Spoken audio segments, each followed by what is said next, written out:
આજ રોજ ગુજરાતના રાજકોટ જિલ્લાના વિછિયા તેમજ જસદણ તાલુકા ટીમ દિલ્હીની અંદર જે વોટ ચોર ગાદી છોડની મહારેલી અને આયોજન હતું તેની અંદર સમગ્ર ટીમ પધારી અને સમગ્ર દેશની અંદર એક સાબિત થયું કે લાખોની સંખ્યામાં જ્યારે લોકો અહીંયા પધાર્યા આવ્યા એટલે એનો મતલબ એક સ્પષ્ટ છે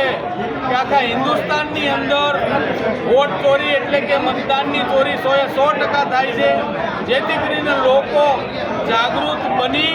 અન્યાય અત્યાચાર સામે પૂરી તાકાતથી લડે અને જ્યારે રાહુલ ગાંધી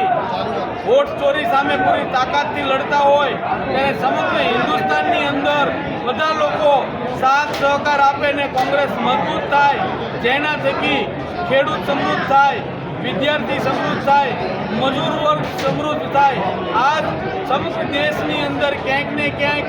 ગરીબ અને પછાત વર્ગના લોકો સાથે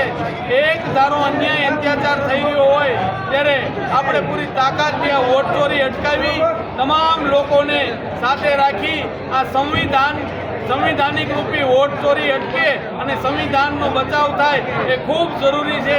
જય હિન્દ, જય ભારત.